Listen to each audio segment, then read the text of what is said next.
All right, Chris, all ballers aren't created equal. And so as we come to the end of a decade, I want to kind of look back over the past 10 years and talk about the best players that we've seen in the NFL. And so starting off for me at number 3 is Rob Gronkowski. Now, I hate that this dude, his career got cut short, man, because he was like one of the most dominant players that we've seen at the tight end position. I think he really revolutionized the game too, because I think a lot of times we're always putting a lot of emphasis on running backs and wide receivers as being game changers, but then he exploited the ultimate mismatch that's still getting exploited in the NFL right now, and that's tight ends on linebackers and safety. So I think Gronk will be more appreciated as the years go by, but he's definitely one of the most dominating players that we've seen in the league in a long time. I'm with you. At number 2, I have Aaron Donald, because this dude literally brought a knife fight to the trenches, because he goes and he trains and he works on all these different skill sets, and he's refined his game to a point to where we always looked at guys on the outside. Like during my career was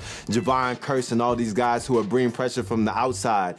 He revolutionized the D tackle position, where he's coming and penetrating from the inside. That's the quickest path to the quarterback, and he's been able to dominate ever since he got into the league, Pro Bowl every year, and he only gets better, man. And so I'm anxious to see what he does the remainder of his career, because so far it's just been nothing short than special. And at number 1, I know people are gonna hate for me to bring this up, man, but Antonio Brown. Like, I understand the dude is going crazy, but if you look at what this dude did from the wide receiver position since he got into the league, starting off around 2010, 2011, it's something special, because we always felt like you needed a big target out there on the perimeter to be a dominant number 1 wide receiver. But this dude was really short, but at the same time, I mean, he's short like Prince, but he'll go out there and get 20 targets, have 15 catches, 130 yards, 2 touchdowns on a regular. Like, people knew he was going to get the ball. It didn't matter. He was going to ball out anyway. I don't want his career to be diminished like T.O., where you always focus on the stuff that happened outside the white lines, to where you forget about all the greatness that they had in between the lines. Hopefully he gets himself together. But as far as what he was able to do between those white lines, especially for the last decade, Antonio Brown was one of the most dominant players that I've seen in a long time.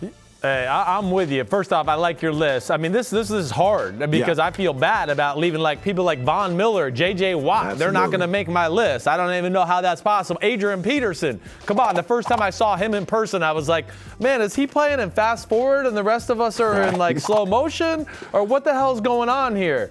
Okay, but here's my list. I'm pulling a tank, all right? I'm putting 4 people on a 3-spot list, okay? Because I couldn't decide. It was that hard. All right, number 3B, I'm going with Antonio Brown for all the reasons you said. I mean, in the fantasy era, he was like the fantasy number 1 guy, right? Everybody wanted him and all the things you mentioned. Plus, he brought some attitude, everything about it, and I'm with you. I hope the off-the-field stuff doesn't kind of blur out all the great stuff he did on the field. All right, that was 3B. 3A, I'm going to go with Revis Island. Yeah. All right? Darrelle Revis, in my lifetime, only Deion Sanders is a better corner that I've seen. You know, just from what I watch. And I mean, and his stats aren't going to say anything. But it doesn't need to say anything, because nobody, you were playing, nobody threw at Revis Island. It was like, okay, he's over there playing man-to-man. Let's not mess with him and roll the dice. Let's just go after the other corner. I got to throw him on the list. You know what I really appreciate about Revis, too? Not only was he a great player, but he also revolutionized how people approach their contracts, too. Because he was getting all these guaranteed contracts, taking it a year at a time, and he definitely maximized his earning potential like no other player that I've seen besides Kirk Cousins now. And he followed the Revis model. Yeah, well, I'm glad you brought that up, because I forgot to say that, and you're exactly right. He finally said, oh, wait, the players can play hardball too, and we can play business too if the owners are going to make everything about business, and you're right, that's part of it. Number 2 was a guy on your list, because I can't disagree with what you said. Gronkowski. Gronk's one of the greatest mismatches in the history of the sport. He was vital for the second part of the Patriots dynasty. He helped not only Tom Brady, but Julian Edelman and Wes Welker and all those guys get open. Because, hey, look at the AFC Championship game a few years ago. The Jacksonville Jaguars had to put Jalen Ramsey on them to play man-to-man in certain situations. Right. He was like having an extra offensive tackle on the field in the run game. Absolutely. So not only could you argue he's like the best receiving tight end ever, you could argue he's one of the best run-blocking tight ends ever, too. And that's rare. And number 1, this is my guy. This is the best player of the decade for me, all right? And that's Aaron Rodgers. I'm going with Aaron Rodgers. I think he's the quarterback of the decade.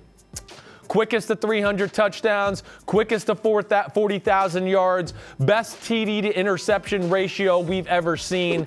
He's the closest to a one-man show that we've ever seen, too. And I know people are going to go, whoa, he didn't win Super Bowls like Brady. Okay, it's a team sport. There's 53 guys on a team. We got to get over this, like, the quarterback gets all the credit or all the blame sometimes. To me, Aaron Rodgers is like the 2010s decade best quarterback. Get on my back no matter just about any situation. He can make it happen. Hail Marys, whatever it is, scrambling around, throwing missiles all over the field. He was the most fun, exciting, dominant quarterback, I think, of the decade. Absolutely. I mean, especially since you brought up the fantasy era. I mean, I just recall Aaron Rodgers always being one of those quarterbacks where you always were told not to draft the quarterback high, but Aaron Rodgers, you're going to be like, hey, I need to make sure I get that guy on my team. And as far as, like, looking at him from a talent perspective, like, he had arm talent like none other. He had a command of the offense similar to a Brady, a Peyton Manning, and all that stuff right there. People will appreciate him at some point as being one of the best quarterbacks that ever played the game, whether he catches up with some of these other guys in rings or not.